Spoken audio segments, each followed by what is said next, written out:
everyone. Welcome to the latest moments of the Brian Kilmeade Show. I'm glad you're there. A lot going on today. We just got the full story that Peter Goldberg got from that he did not publish. Only published the first half. He said, I kept sensitive information about war plans out. The Mike Waltz, as well as Pete Hegseth, people involved, says there were no war plans on this, so they released the rest.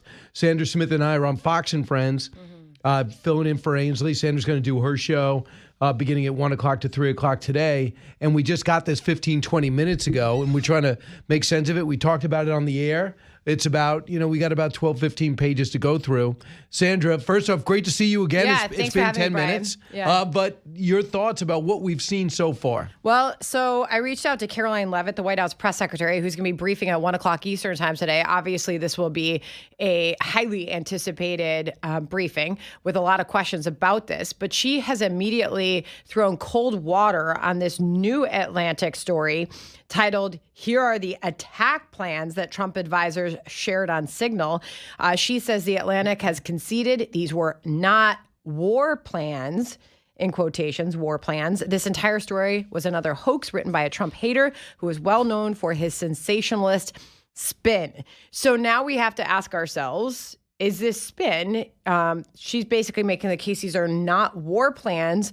The Atlantic pieces titling them attack plans, and big questions over whether or not this was highly sensitive or classified information. If it was, it should have never been published. But in the piece, the journalist does say he reached out to the White House to say, because your national security advisor, because your Department of Defense, your defense secretary said that that this was not the case, that these were not classified, then I should be able to release them. So he obviously made the White House aware he was going to release them. And it appears that the White House didn't stop him. I mean, you have to think the White House knew this was going to happen. So they've been published, which would say the White House is confirming they're not classified. Right. But it's a timeline. There's precise details. There's definitely a timeline. I mean, they say, okay, at 11:44 Eastern time, Hegseth posted on the chat, all in caps, team update. The next beneath it, begin time now, 11:44, weather is favorable. Just confirmed with CENTCOM, we're a go for the mission. CENTCOM or Send Command is this, okay, they just give it. 12:15 F-18's launch, first strike package, 13:45 trigger F-15 strike launch, 14:10 the F-18 launch again. So they do have a timeline, 2 o'clock. Waltz responded, typing too fast because it looks like the vice president couldn't understand what Waltz meant. So they talk about, the exchanges happening during the attack. What's classified, what's not. It's been a couple of weeks since the actual attack. Well, something stands out to me as I read through the timeline here, and that is that Waltz, the national security advisor, speaking to Hegseth at 2 p.m., responded, typing too fast. The first target, their top missile guy, we had positive idea of him walking into his girlfriend's building, and it's now collapsed. To which the Vice President J.D. Vance responded a minute later, excellent. 35 minutes after that, Ratcliffe jumps in, the CIA director. A good start, he writes, which Waltz followed with a text containing a fist emoji and an American flag emoji and a fire emoji. Okay, so typing too fast, sometimes you type fast, and I think that's a big part of what we're wondering is whether or not maybe because he's owned that he started this chat room right on an encrypted app. Did he do it hastily, and did he accidentally plug in this journalist, although he's maintained that he's never spoken to him before and did not have his contact in his phone, which is why he suggested maybe that journalist's phone number was behind someone else's name that he meant to have in the room? I would say after talking to him last night, that there's no way. Yeah, Mike Waltz, there's no way he had it in his phone. He goes, never met him. I would never have it in my phone. It's no way. And then you have to physically transport your contacts. It's not going from your phone to Signal. You have to physically decide what is going to carry over. I don't think there's any way it was intentionally done. I'm personally not sure, and he didn't say this, how much he actually did and how much his assistant did or his somebody in his... Well, and to be sure, he's not, the journalist he takes responsibility. The journalist, Goldberg, isn't stepping up and saying, oh, no, I know these guys. I've talked to them before. They would have my number. He's not saying that. Yeah. He did say something to the effect of, I met Mike Waltz before. But Mike's was it doesn't stand. Yeah, we haven't shared. He didn't say we have shared contact information. So you heard from Mike Waltz last night when he was talking to Laura Ingraham that they are investigating, quote, how the heck he got into this room. You'd hope that something turns up pretty quickly here. They say Elon Musk and all his expert tech guys are on the case. Right. A huge question is, and Mike Waltz said he couldn't answer this last night, who did he intend to have in the room? Yeah. And when was the last time he communicated with him? Because the last time he communicated with him was the correct number behind it. I would say this. There is a person that he wanted on there with those initials. And when he saw that person in the hall, he asked him, he referenced something about this text chain, and he said, I don't know what you're talking about. I wasn't on that.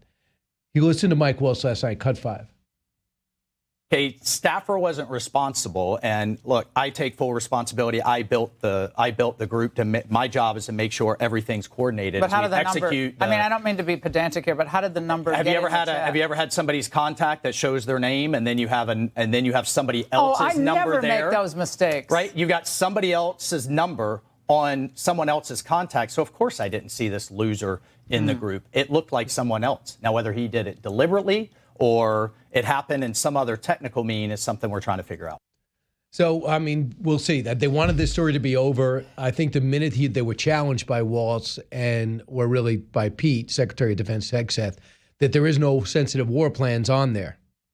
I think that put the pressure on the Atlantic to come out with the rest of it. Don't you agree? No classified war plans. I think right. Anybody can make the case that this is sensitive information. Right. Classified, obviously, would be a completely different designation, and the journalists would be breaking the law to even publish them. But because the White House and the security team has been insistent that they're not classified, he felt like he could go to them and say, okay, then I'm going to publish them.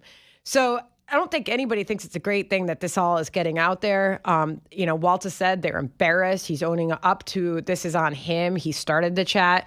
But we better as heck get to the bottom of this. And we need to decide as a country, is sensitive information like this best exchanged in a skiff? I mean, I don't know how you avoid something like this from happening. I think I told you this story at the commercial break during Fox and Friends this morning. Yeah. But this stuff can happen. Anybody listening right now, I know you probably have millions of different chat strings in your phone, whether it's family or it's friends or it's work colleagues or, whatever it may be. Our family text chain has 19 people in it. One day we noticed an extra person who chimed in and said, I've really enjoyed listening to your family exchanges. This is a true story. And we all paused, froze, exited, took it to the side and said, who is on here? We don't know how that person got on there. Yeah. We've never gotten to the bottom of it. There wasn't national security risk to this particular situation, but that happened. I mean, these are supposed to be pretty secure, encrypted apps, which is why they're using Signal. Signal has published a statement and pushed back on any idea that perhaps it was faulty. It's not secure. Yeah. Or not secure, but should they be using Signal? Should information like this be exchanged on an encrypted app that could be exposed to the outside world? I will say this: we're going to cover it today, no doubt about it. You're going to do it at 2:00. I actually think we're getting way too much coverage to this. No one even cared about the attack. No one even cared. I've cared about it. I love that. I love the intrigue in that region. I know the Houthi rebel attack was so important because it came a day after we also wrote a letter to Iran saying you got 2 months to consider what's next. You dismantle your nuclear program or we will. And at the same time, you give a serious hit on the Houthi rebels to open up that waterway. And now we know what's good. So I'm thinking to myself, that's a big deal. But when I talk to people around here, you talk to people in the real world, it didn't even resonate with people. Yeah, but that happens when you have a mistake that becomes a major distraction. Right. And you have Democrats right now with a lot of... they have nothing else going on. In a very public way, can call attention to it. They had the hearing yesterday. There's another hearing today where they're going to be forced to answer for this again. So it's just a huge, huge distraction on what otherwise is a very offensive position on the part of this administration, and it's taken away from that. Yeah, I mean, essentially, you have Jeffrey Goldberg's commentary in between new pages about a rundown of the timing of events that took place in the attack that very few of people had very much interest in prior to this, even though I think it's a significant move because it shows this administration was taking the threat in that region seriously. And you can't take 76 shots at our destroyer, even though we're knocking down all the shots, all the drone strikes, even though we're knocking them all down. You can't do that and not expect a massive retaliation. Also, what's Israel doing? On the receiving end of rockets, missiles into Israel. So at the same time, we're defending Israel, sending a message to the Houthis' big suppliers, Iran, and then actually hitting those men in moccasins in caves, causing so much havoc in the region. Let me ask you Supported by something, Russia though. and China. Could it have been handled better as to not become such a huge distraction? Yeah. I mean, you had Hegseth right away coming out saying nobody texted war plans. He said, that's all I have to say. Mike Waltz, there was no classified information. That was Tulsi Gabbard, Ratcliffe, my communications, to be clear. The messages that were in here by the security team were entirely permissible, which led the reporter to say in this newly published article saying that it was all those statements combined with the assertions from numerous administration officials that he was lying about the context of the signal text. He said, quote, that has led us to believe that people should see the text in order to reach their own conclusions. So perhaps maybe the response could have been handled in a way that didn't, quote unquote, force this journalist to publish more. I don't know.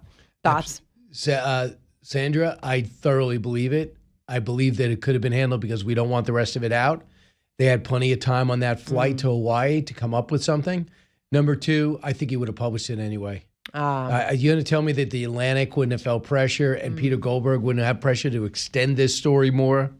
I think he extends it anyway. My personal opinion. Can you imagine this guy holding back anything that would damage the Trump administration? I couldn't.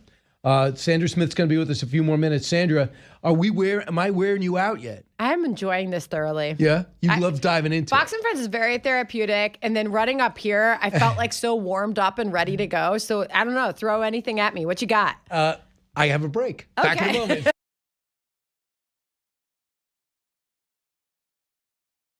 Let's get you to respond, if we could, to in real time. The White House press secretary just posted. She took a screenshot of the Atlantic headline, which reads, I will say again for the viewers, here are the attack plans that Trump advisors shared on Signal. She writes this: the Atlantic has conceded these were not, quote, war plans. The entire story was another hoax written by a Trump hater, yada, yada. So, Jeffrey, does this seem like they're parsing the difference between a war plan and an attack plan? I don't even know what that means. I mean, the plain language in the text is, well, what are they arguing? That an attack is different than a war? They put operational details of a forthcoming attack on a terrorist organization into Signal, into a Signal chat that included phone numbers that they didn't recognize. I don't even understand what that means. They're talking about attacking and killing terrorists using various weapon systems. So she's just some sort of weird semantic game. I don't understand. I think it's a timeline of how things are unfolding with maybe a little bit of a pregame talk, and then you actually have the assessment on the aftermath, congratulations, and then they're out. That was Jeff Goldberg talking about Peter Goldberg. Is it Peter Goldberg? Jeff Goldberg talking about what Caroline Leavitt has just said and what she relayed to you, Sandra Smith. So where do you fall on this? Well, I mean, she seems to put an emphasis on war plans. There must be some sort of detail where they can say that they're not designated war plans, but that they are attack plans, because she didn't take issue with that in the statement. But her statement reads exactly: the Atlantic has conceded these were not war plans. The entire story was another hoax written by a Trump hater who's well known for his sensationalist spin. The idea that it's a hoax is an interesting one because it's actually published text messages. So the entire release, the journalist says, was so that the public could decide, because when he released the first messages, the White House, Pete Hegseth, said these were not war plans that were discussed in this room. I have to say, at this point, we have more questions than answers. We'll see where the story goes. But here's what I do know. We have this hearing coming up 10 o'clock Eastern time.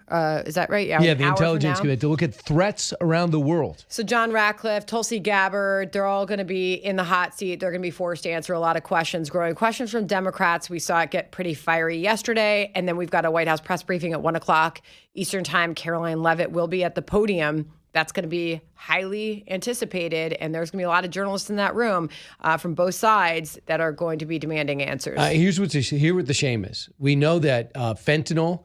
We talked about there was a whole presentation put down by Radcliffe yesterday, and it should be relayed today, where they look at fentanyl coming from China, profiting along with Mexico, the cartels coming from the north and south into our country, and the approach to minimize it. We got a missile system going into the Philippines that is so effective that the Chinese are apoplectic about it, and we're probably going to give it to Japan as well as South Korea. And then we have a situation in ongoing talks with Russia and Ukraine, where we're heading, reservations people have about the trustworthiness of Russia. But we're going to focus on this. Now, it should be focused on, absolutely, but not should dominate for 8 hours. This thing is done. It's finished. It's through. The mission wasn't compromised. Some things will be done. There's nothing really more to say about it. This whole notion that Democrats are pushing that this is a trend from this administration to make mistakes like this is obviously a little silly, considering that we're only 2 months into the administration. However, it's a big enough, quote unquote, mistake that they are going to use this to distract from any successes of this administration. They're certainly doing that right now.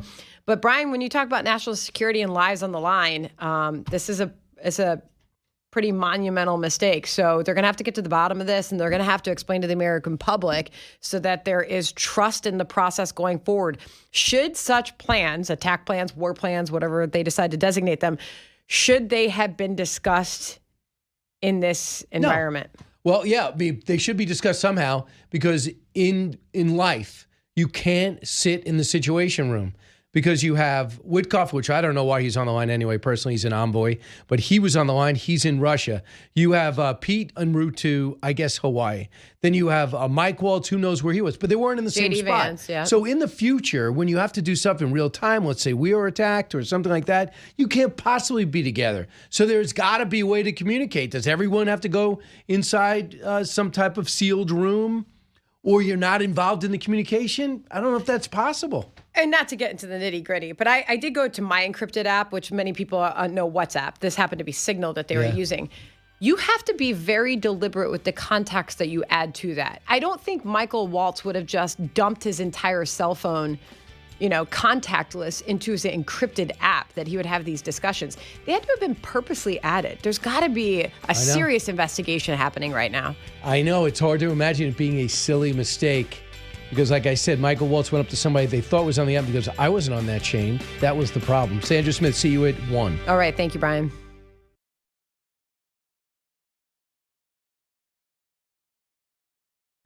Joining us now is Congressman Steve Scalise.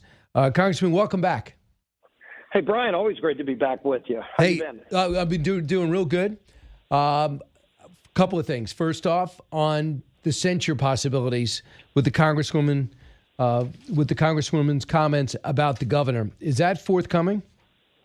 I know Congressman Greg Murphy's been looking at some things, and, committees are doing a lot of different, works on different fronts. But it just shows you, as you said, the Democrat Party is truly a leaderless, rudderless ship right now.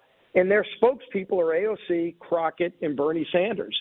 And that's what's wrong with the Democrat Party. They don't know why they lost the election. They won't admit why they lost the election, and they're getting their most extreme, radical, crazy members to be their spokespeople, and that's by their own choice. Well, you tell me how you take this. Listen to her, Congresswoman Jasmine Crockett, cut 14. Because we in these hot-ass Texas streets, honey. Y'all know we got Governor Hot Wheels down there. Come on now. And the only thing hot about him is that he is a hot-ass mess, honey. So yes. So obviously she thinks she's funny. And on Politico today, they interviewed some spokespeople for handicap groups, and they basically said that she's going for a laugh and find it insulting to the entire community. And Politico wrote this story up. So I don't know how you don't censure it by talking about something like that. Randy Weber came out and said the story of our great governor is one of unwavering resilience and perseverance. Meanwhile, Crockett stooping to vile levels of discrimination and despicable political attacks. Yeah, Brian, and, I think what she said when I saw it yesterday, it's vile and disgusting that she would just mock and make fun of a disabled person to try to get a laugh. It's not funny. It's disgusting. By the way, where's the Democrat leadership? Where's Hakeem Jeffries, who is her leader of her party in the House, commenting on it? Where's Chuck Schumer? Chuck, you'd literally get run over if you got between Chuck Schumer and a camera in D.C. Where is he on denouncing this kind of disgusting, vile language from Crockett? But again, she's one of their spokespeople now, so they're going to have to own the stuff she says. I'm glad the disability community's coming out against it, as they should, because, look, Governor Abbott's a great leader. He doesn't talk about his disability because he just acts like, I'm a leader, and I'm going to go take care of the people of Texas, and he's done a phenomenal job in Texas. But, for her to say this shows a lot about her lack of character. But where are the leaders of her party denouncing it? Right. Here's, by the way, Greg Abbott was asked about this on Sean's show last night, Cut 15. The reality is they have no vision, no policy. They have nothing to sell but hate. And Americans are not buying it. It's one reason why Texas is going to remain red and why Republicans are going to continue to win elections across the country. The fact, Sean, is that Texas is actually in direct contrast to what she was talking about. So this Emily Ladow, a disability rights advocate, says if the Democrats want to be as inclusive as they claim they do and ensure that people with disabilities are actually recognized as being welcome under their political umbrella. And when Crockett made that joke, she was really punching down, and she knew that she would get a laugh. Man, that's... But then go ahead. But then notice there are no high-profile Democrats denouncing what Crockett said. Is AOC going to denounce it? No. Is Hakeem Jeffries going to denounce it? No. So they can't go forward in the future and say they care about people with disabilities when they laugh and mock privately and now publicly about people with disabilities. Very classy of Governor Abbott to say what he said, because he's just going to keep doing his job. That's what he's done. That's why he's successful.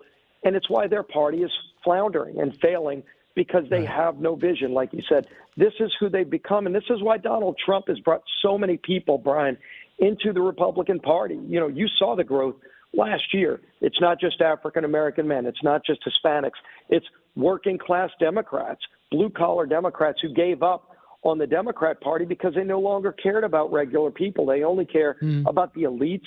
The Ivy League elites at all these universities. Well, now we know they don't even respect their own Jewish students. If a Palestinian is going to threaten the life of a Jewish student at an $80,000 a year university, they'll let it happen. And America's disgusted by it. They want men and women's sports. They're a party that has literally just given up on 80% of America. And so the rest of America's left the Democrat Party. Well, by the way, Senator Chuck Schumer has a book out on anti-Semitism. While he ignores anti-Semitism raging in New York City, at NYU, at City College, at this new school, and the worst places, Barnard and Columbia. So we see about that attack plan there. So I got to bring you to a couple of things, just the check the boxes about raising the debt ceiling. What do you have to do to get that done? We're putting that in the reconciliation bill, that one big, beautiful bill that's going to deal with taxes, making sure we produce more energy in America, being able to fund a border wall and technology for our border agents, all that, and the debt ceiling will be in that one big bill that's over in the Senate. They're finally going to start moving on it by next week, and we're ready to get that bill on the president's desk by the summer. How did you guys lay the groundwork for in passing the CR a few weeks ago? Did you lay the groundwork for this big bill in order to get everyone on the same page outside Tom Massey? And do you expect to have 2 more seats filled by then? Yes, we did, and we will. And if you look, to get the budget passed, it's a 2-step process to do budget reconciliation. You need to pass the budget, then the reconciliation bill. And it's powerful because then you only need 51 votes in the Senate, not 60, to do really big things like locking in tax rates, hopefully permanently, no tax on tips, the things President Trump ran on, energy production, opening up everything from Alaska up north to the Gulf of America, more open energy exploration where we can dominate the rest of the world. All of that will be in that one bill, along with things like the debt ceiling, regulatory reform, border security. So we laid the groundwork. We passed it without a single vote to spare. As you said, Massey was going to be a no on that. He's no on everything else. But even with that, we still had the votes without one to spare. We will have the elections in Florida, 2 elections. And if you live in Florida, make sure you vote, because Democrats think they're going to steal that race, the old Waltz seat.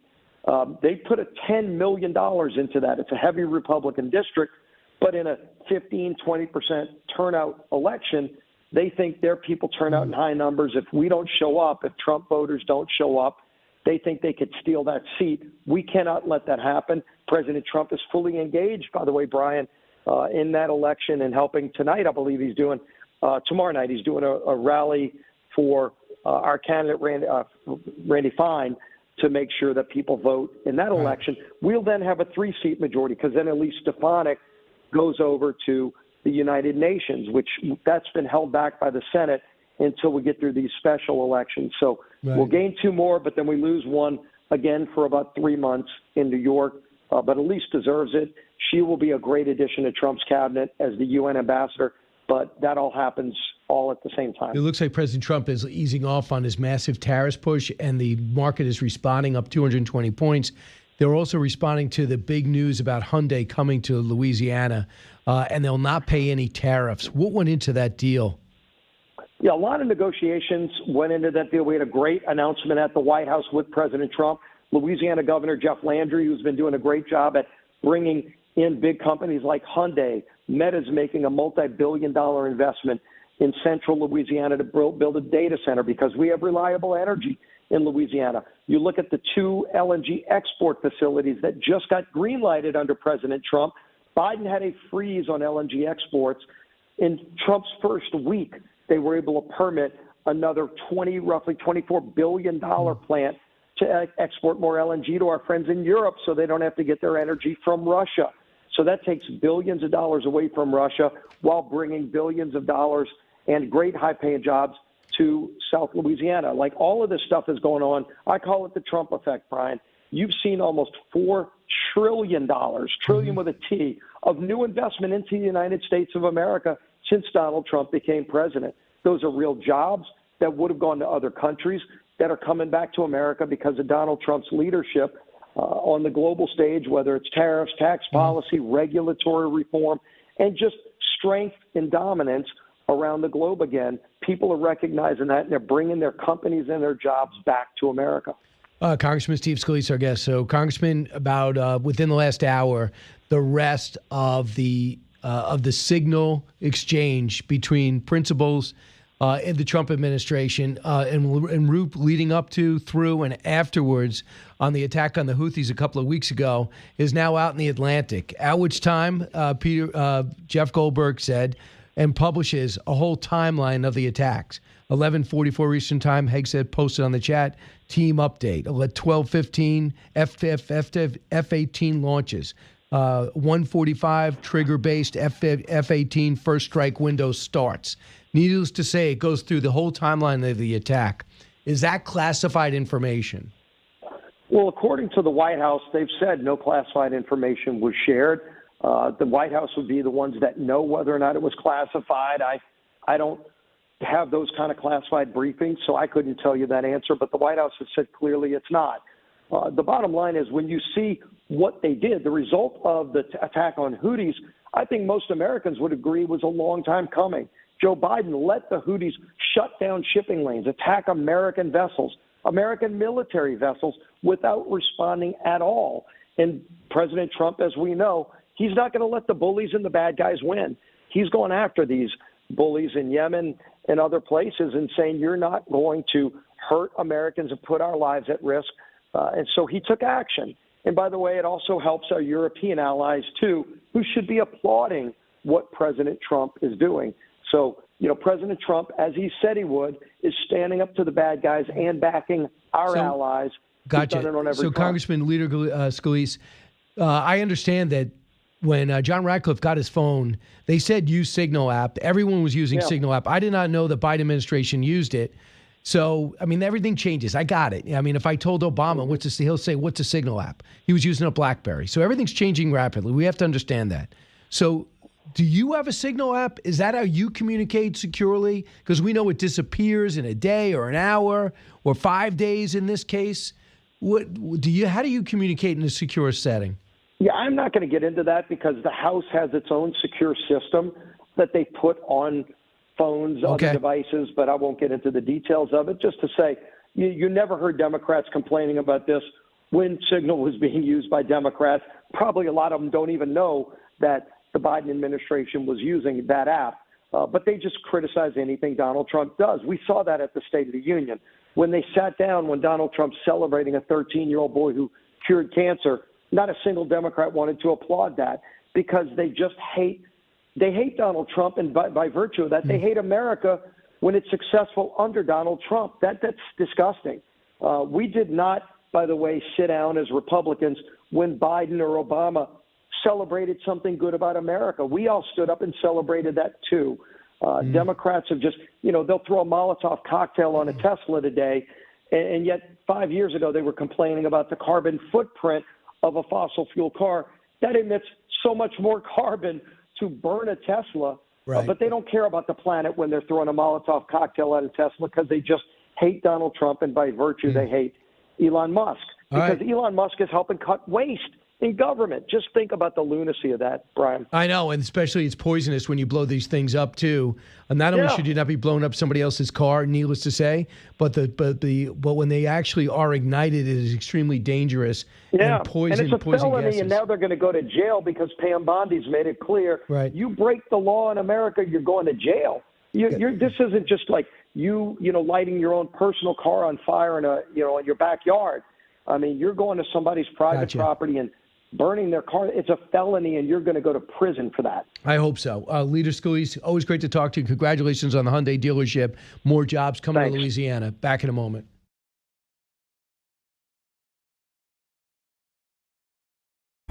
Hey, we are back, and guess who's in studio? If you're smart enough to got the Fox News app, or you're watching us on Fox Nation, or checking out the stream, Elisabeth Hasselbeck back in studio. A brand new book is out. It's called God's Masterpiece. Came out yesterday. And the top of your resume, is it still former Fox and Friends anchor, or what do you put there Of course. I mean, wouldn't anyone want that on their roster description? I'm not sure. I think so. But, of course, from The View prior to that. And where were you prior to that? What were you hosting? Weren't you hosting another show? So before The View, I hosted a show on the E-Networks called The Look for Less. So we take designer looks and replicate them for under $100 in 1 hour at malls across the United States of America. Are you good at that, too? Do you have, like, a good sense of fashion? And I mean, that's insulting that you would ask me that. Like, can't you tell? That was insulting? I don't know, Brian. You could have somebody dress you. I mean, you do have a big entourage. We got a big crew. I love design. So before I went on Survivor, I was designing shoes at Puma. And before that, I was a studio art major. So wow, I didn't know that. Yeah, no. I forgot about that. Lived if I had an odd life. And so I was literally making. Do you remember the Reebok pump, by the way? Yeah. Okay. So I worked at Reebok as an intern my senior year in college. And because Tim's dad was like, what are you going to do with this art major? Tim Hasselbeck, my husband. He said, what are you going to do with this art major? And I was like, I don't know, I'm going to paint. And he just kind of looked at me like, I think you need a job. And so he was so kind. I was dating Tim at the time. And what I didn't realize was this NFL Super Bowl winning tight end, right? Who is as tough as nails, 6'8", muscle, just strength. He was a painter in college, so he knew. He's like, girl, you're going to need a job. So he's like, why don't you? That's his dad. That's Tim's dad. He played for the Patriots and Raiders, right? Don Hasselbeck, yes. And so he was looking out for me, and I thought, well, why would he say this? So he worked at Reebok at the time. He's like, I've seen your drawings. Why don't you try to get an internship? Well, I worked for Steve Monty, who designed the Reebok pump. And remember the shroud? Remember when the football cleats had that, like, it was called the shroud. It was like, instead of spatting, they would like cover the laces. Okay.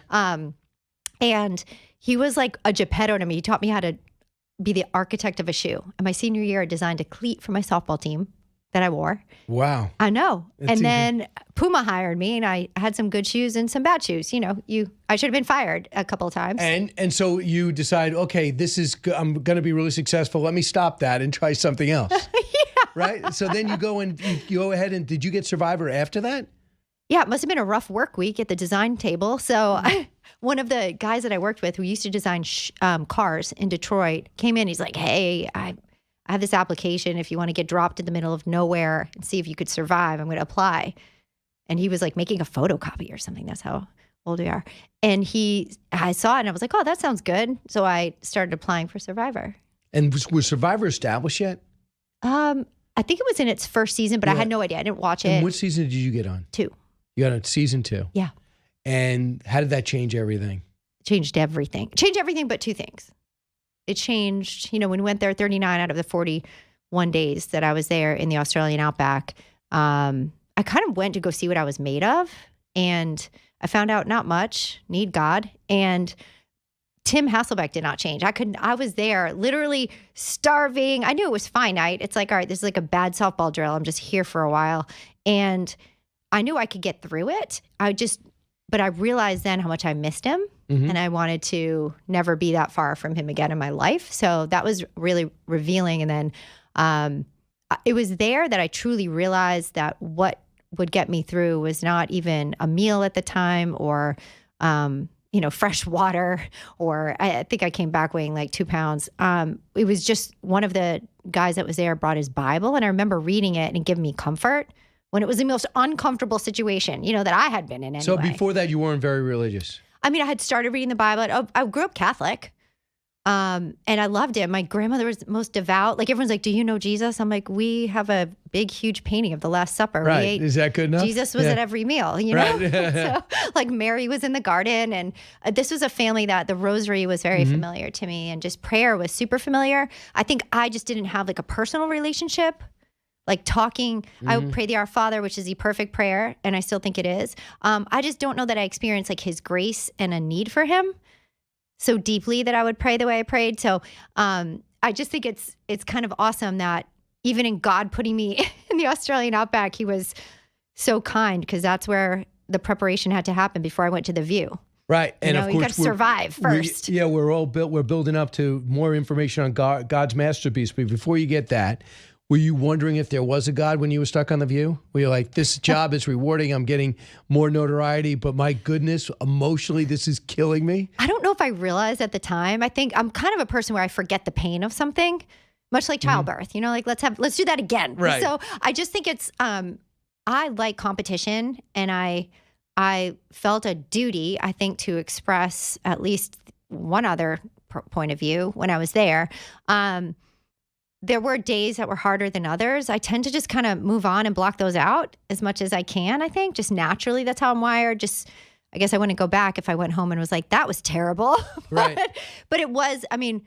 But you were getting really, at that point, The View was, Barbara Walters was still around there. It had had a sense of news to it, more news conversation, It right? did. And more relevance, as opposed to now it's like in my view, I don't want to put you in trouble, but in my view, it's like a carnival of ridiculous opinions. I mean, we get it, just to have something to contrast and to jump off of. The View is really interesting, okay? So if you took a bunch of men and put them on a debate show, people would be like, that was a fiery debate, hearty, and you take women and they're like, they just fight. That's the kind of like cast over it that was when I was there. Barbara did maintain a very newsworthy heartbeat on the show, and it always felt like we had to uphold a certain standard, even though I was wildly outnumbered. I don't even think I realized it. That was total zone defense. But Barbara always, and I so credit her for teaching me how to research and interview and be thorough and be curious. Barbara was so curious. Listen, she would read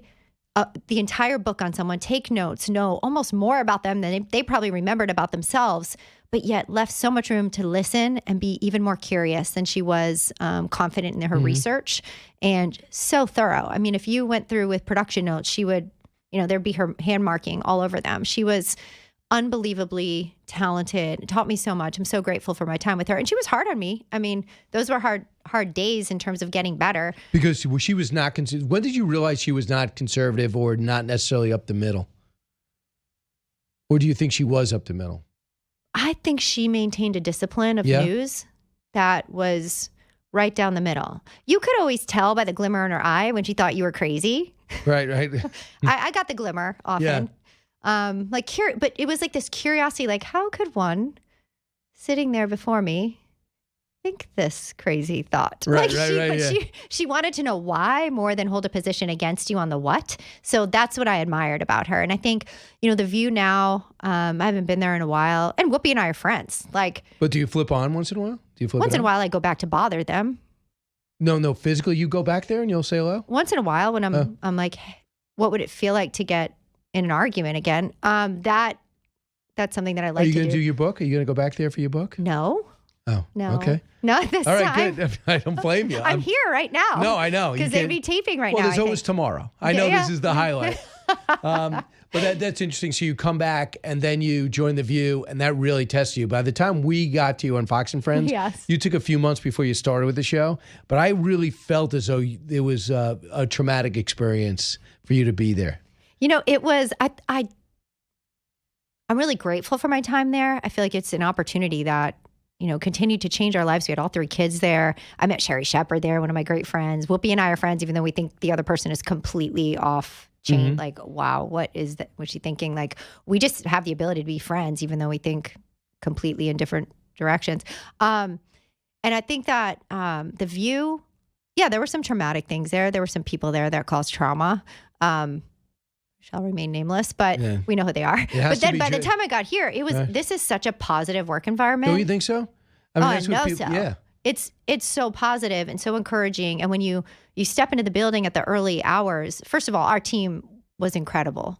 And I walk back in here today and it's the same. I think the consistency of just respect and honor and joy and work hard and no complaining is real, and it's a sustaining one. So this building's so special. I don't know that there's another one like it. So, but after a while you said, my kids are young enough. It's really hard for me to get up in the morning and then go home and be able to hit it 100 miles an hour. They're all athletes, right?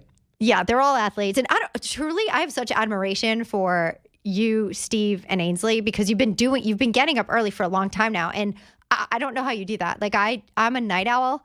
And I didn't change my habits. That's the problem. Tim's like, you could have kept going, but you didn't go to sleep. Like, I would be up till midnight. And even last night, I had to get up this morning to come visit you all. And I was like, oh gosh, I got to go to bed. I can't. Takes a while. Ridiculous night owl. And I didn't switch the habit. We're going to do another segment, but I just real quick for people listening right now, what led to this book? Who do you want to read this book?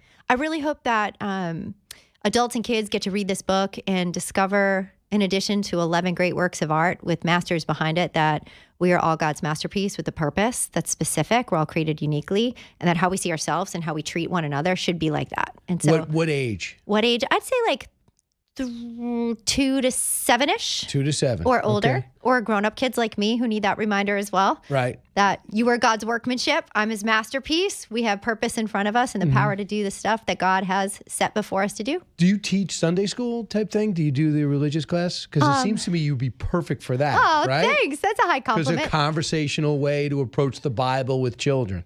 Yeah, and even adults. I actually find that sometimes when I'm writing for kids, it makes so much more sense to me. Right. I think we overcomplicate the gospel, and we're the complicated ones, and it's very clear what God has done for us. So the more I write for kids, the more, deeply connected I feel to God. But it's like, it doesn't have to be that complicated. How does Tim feel about, you're very, I would consider very similar to Ainsley, very religious. Is Tim the same way? Tim is a super strong man of faith. I carried with me today, all the truths that God, because when you go to talk about things, and I'll just be really honest, doubt sets in, right? Or maybe I won't be good enough, or maybe I won't wake up, or you just start to doubt yourself and your capabilities. And he wrote on an index card, all the things that God says about us for me. And I took them with me today, read them this morning. About you two as a couple, or about? Just what God says. Oh. And even Tim knows what he says about me is awesome. Always you like me, still like me. You love me, Right. And, but it's what he knew today, that I didn't need what he had to say. That would be great. But he knew that I needed what God has to say about me. So that's just the kind of guy he is. And he's definitely the leader in our family when it comes to that. And even watching him as a coach, when you watch He's coaching high school now. Oh my gosh, yes. Yeah, it's You've intense. Coached, it's intense. It's a lot. First of all, I don't know how you guys get a bunch of teenagers to do something at the same time. Like I can't even get 2 out of my house for school. It's so on time. hard to get a football team together. I looked at that. By the time you get the equipment on, you tell them where to line up when they're 6 and 7, 8 years old. Yeah. I mean, the chin strap doesn't work. The helmet's too big. They're a little bit late. They forgot something. And I'm Mouth like, guards. guys, it takes them a half hour just to set up. With soccer, shin pads. We didn't even need shin pads when I was growing up. You just go play, especially when they're little. You roll it out. You let them run, calm down. Yeah. And then you can start talking to them. But football, man, that is a lot because you can't run a play unless the kids know how to stand, right? Yeah, How to do their stance and everyone's got to do their job. I just think, what Tim is good at is assembling a bunch of guys around him. Right. And half of them have Super Bowl rings and half of them are superheroes. And his dad's coaching with him too? Yeah. Don Hasselbeck, tight ends coach, helping with the O-line. Right. He's amazing. And then Matthew Hasselbeck is the offensive coordinator. So you talk about his 20 years in the NFL. And he's up top like Top Gun. What's the name of the school? Ensworth School. Wow. Yeah. So it's a private school. It's a private school. Right. Do they ever lose? Undefeated this season. I thought so. No kidding. It's unbelievable. Who wouldn't want to go to that school? Elisabeth Hasselbeck, a brand new book. When we come back, we have a few more minutes. So pick it up now. God's Masterpiece. Is this something we can get on Amazon? It is, Brian. It is? Yeah. Okay. We could go to a bookstore too? You can go to a bookstore. Wow, that's fantastic. Or if you have a butler, I have a lot of rich people listening to me, send a staffer. If you have a friend, too, Yes. you can ask them to get it for you. Absolutely. You have a lot of friends. Yeah. I Hand the don't phone to the child. They will know how to order the book on Amazon. They really will, even without your permission. Back in a moment.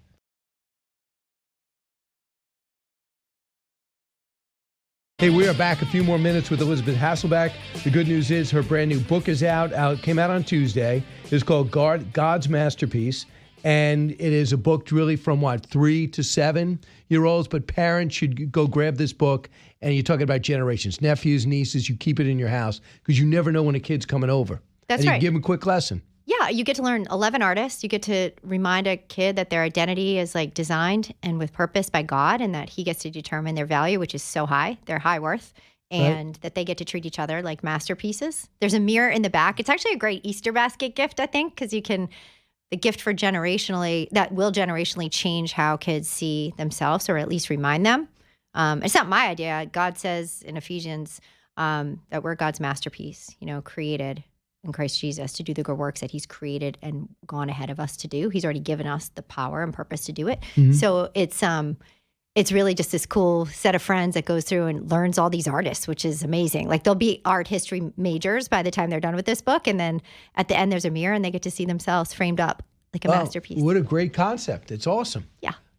Now let's talk about something else that I don't know you've been following, but I thought about you too as a college athlete. Yeah. How about these trans men and women's sports?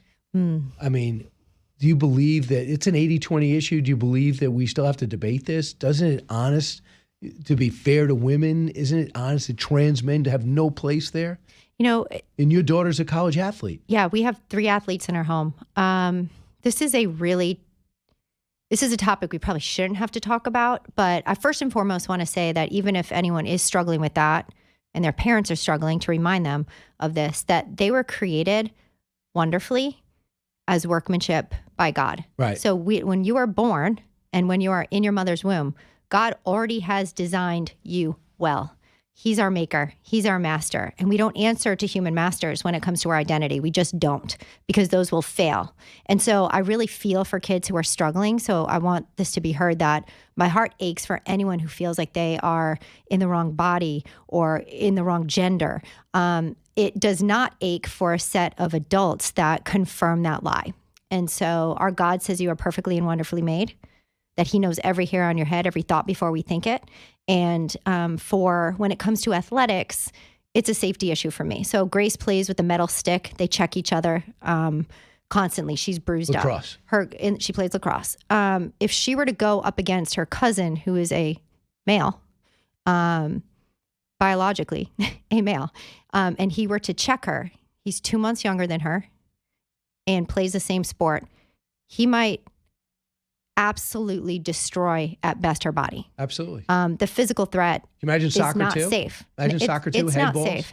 Concussions head to head. You even Field take hockey? some people don't think they'll say, well, what about baseball? I saw 2 collisions this weekend with 2 bodies going after the same ball at high speed. I don't believe it's a safe space Right. to invite a biological male body to actually bring physical harm to a female body. That's my bottom line on that. It's pretty easy. To me, it's pretty easy. Pretty easy. Pretty easy. But believe and it or not, yet I have mercy and feel sadness that exists. But they do need the reminder, no, you are wonderfully made. I hear you. Elisabeth Hasselbeck, you are wonderfully made, if I can editorialize a little. Pick up God's Masterpiece. It is out this week. You'll never regret it. Elizabeth, great to see you. Thank you, Brian.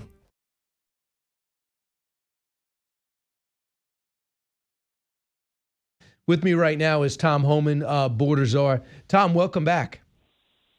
Hey, Brian, how you doing? First off, how are you doing? How many hours a day are you working? I haven't had a day off since January 20th, but you know what? I wake up every day like a kid in a candy store. I'm working for the greatest president of my lifetime, and we already secured the border. We're going to run a big deportation operation. We're doing what the American people wanted, and I look forward to doing that every morning. So how do you see your job? How does it break up? How much northern border? How much southern border? How much about the ICE arrests are you involved in? How do you break up your responsibilities? I got it all, Brian. The president assigned me. He gave me the lead on securing the border. He gave me the lead on running a deportation operation. So I got my hands in everything. That's why I work a lot of hours every day, 7 days a week. So the border right now, I can relax a little bit on the border since we got the numbers down, 96% decline in illegal crossings on the border. Still got my fingers in it, but I spend about 70% of my time right now dealing with interior enforcement operations. I just got back from Boston, kept my promise there, went over there, and we did our thing over there. So 370 apprehensions? Yeah, in 5 days. It was a great operation by the men and women of ICE. How did you pull it off in a city that's a sanctuary city like Boston, or is it just throughout the state? Oh, it was Boston and surrounding counties. We went over there last Tuesday, a little over a week ago. I went over the first day. I kicked it off. I briefed the operating teams on the importance of the operation and the targeting, and especially they all go home safe at the end of the day. That was our priority. And they were there for 5 days, and like I said, 370. Most of them are criminals. A lot of serious criminals, child sex predators, gun traffickers, narcotics traffickers, child molesters, child sexual predators, 4 murderers. So we really made an impact. And Boston and the surrounding area of Boston, other counties surrounding the area, are much safer because of the actions of ICE. And I think the governor and the mayor ought to be thanking ICE for making their city safer. Governor Healy said some encouraging things, although a Democrat, saying we're not a sanctuary state and that they do work. Has she been okay? We proved she was a sanctuary state. There are numerous people in and around Massachusetts, sheriffs, who release people who should have called ICE. For instance, let me give you one example. They released a person who was convicted of raping a child. They released him, did not detain her. This wasn't in Boston. It was outside of Boston in Massachusetts. It took us 2 years to find this person, ICE, because they released him and he went into the wind. How many children could he have attacked in 2 years? So no, the governor is lying. If he was a sanctuary state, why isn't she doing something about the numerous sheriffs and counties in the state of Massachusetts that won't honor our detainers, won't work with ICE? It's ridiculous. We proved last week that she and the mayor of Boston are protecting illegal alien criminals from ICE arrests, and we just proved it. We got a whole bunch of the public safety threats walking the streets of Massachusetts because detainees weren't honored. Here is Boston Mayor Michelle Wu, cut 40. Every person, every human being has the legal right to come to the United States and seek asylum or shelter. You agree with that? No, they can seek asylum, and we give them that option. But here's what people need to know: 90% of people who claim asylum at the southern border get an order of removal because they don't qualify for asylum. So they got the due process. Here's the issue: once they get denied, they're a criminal, should be removed. Then they commit a crime against you as a citizen. There is no excuse for any mayor, any governor who's elected by their people, whose number one responsibility is protection of their communities. Why don't you help us remove these public safety threats from the communities? They've had their due process. They've had their day in court. They got to go home. And on top of that, they committed a serious crime against a child. There's no excuse for that. They should be working with us. So a couple of things. First off, you make these arrests, 371 arrests. Okay. Now, if you were to arrest me, I would be able to get a lawyer and I would be able to go through and I could push back, and whether I'm in jail or not, I'd be able to get a defense. What are they entitled to, as you see it? Well, it depends. If they already have an order of removal, they're going to be detained and waiting for removal. So we get a plane flight out. That's where they're going. If they want to make a claim, if they want to see an attorney, they can do that. But they're going to be detained. These criminals are no longer walking the streets of this nation. So the idea is, quickly as possible, remove those, especially those in final orders. Once they want final orders, give them to the court system when they're in detention. If you're not in detention, it could take 5-6 years for a court hearing. If you're in detention, it takes about 35 days. So we're going to keep them in detention. They have the day in court. They'll be ordered removed, and they're going to be on the next plane out. So they are no longer going to walk the streets of Massachusetts. So when I see 269 get on a plane to El Salvador, what do I know they've been through? Have they had their hearing? Have they had their day in court? It depends on the case. I can tell you that every one of those planes were designated terrorists. Every TDA, every person from Venezuela, I've been told from the highest levels of ICE who did the vetting and did the manifest on that flight, every Venezuelan on that flight is a member of TDA. The president has designated them a terrorist organization. The remaining people on that flight were MS-13. They've been designated terrorist organizations. So everybody on that flight, number one, we're in the country legally. Number two, we're designated terrorists, and many of them were moved from AEA. Right? President invoked his authorities under the Alien Enemies Act, which has clear authority to do, a law written by Congress and signed by the president to remove people under AEA if they're an enemy of this country. That's what happened. They get less due process than a regular illegal alien. That's the whole purpose of the AEA. So we follow the law written in statute. We're not making this up. Unlike the last administration, we're actually using the law to enforce immigration laws in this country and to secure the border and remove public safety threats. The last administration now ignored the law. They violated law on misuse of parole. We're using the statutes, laws on the books, to do our job, and no one can argue that. Were these judges giving you a hard time? Did you anticipate this? Oh, I anticipated this before we took power on January 20th. I knew I knew what happened during the first Trump administration. We get sued every day, and I get personally sued a lot. But we know it's coming. But you know what? We're doing the right thing for the American people. The American people, voted President Trump in because the number one issue is border security and immigration enforcement. We're going to keep the president's promise. We are concentrating right now. Priority is public safety threats and national security threats. That's what American people want. That's what we're giving them. So here is what Congressman Jim Himes equates this to, cut 39. I think these next couple of days, as we see how this administration goes after the many judges and the many courts, many of these judges appointed by Republican presidents who are stopping the wild and illegal actions of this administration, we're going to see whether we are in a true, Jacksonian constitutional crisis. Jacksonian constitutional crisis. Is that what you think? Where was he when the Biden administration brought over 10 million illegal aliens to this country?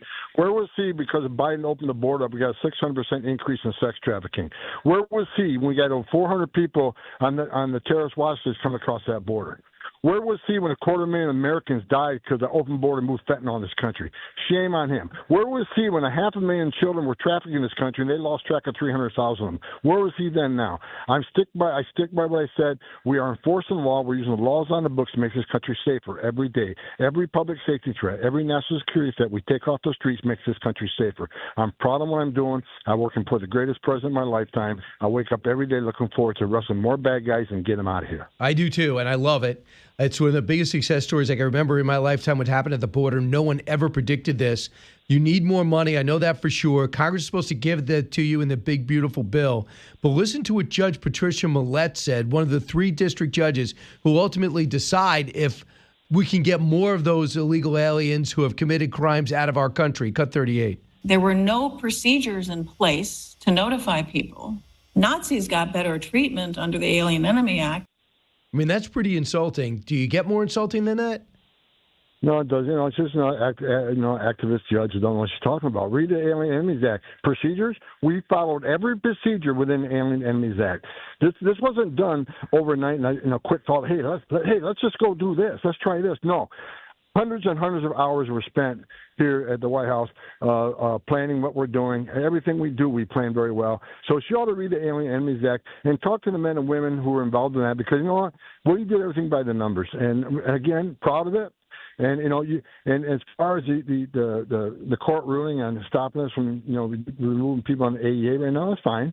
But let me tell you, we're going to keep arresting TDA members 24/7 across the country. We're going to keep arresting MS-13 people. If we can remove them through Title 8, we'll do it. If we have to hold them for Alien Enemies Act, then guess what? They're going to be detained, and we'll hold it out because they're not going to walk the streets of this nation anymore. We're not going to allow it. Did you see 60 Minutes Sunday? No, I don't watch 60 Minutes.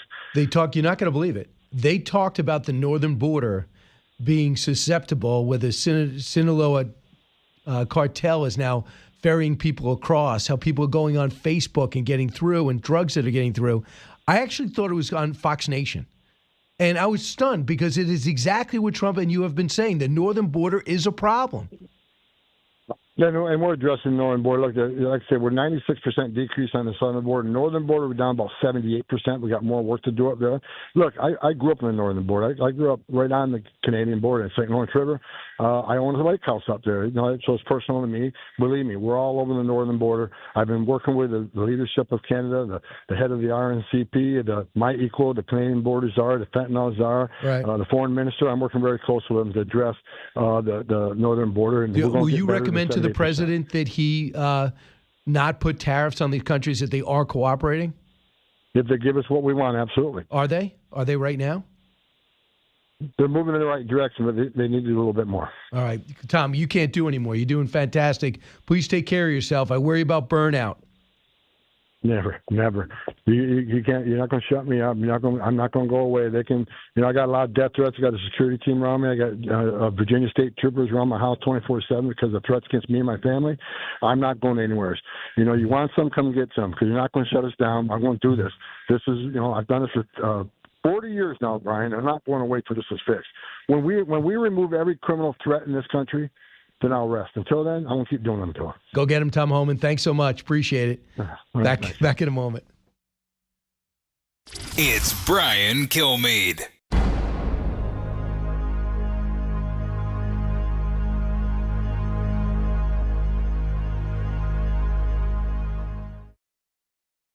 Emergency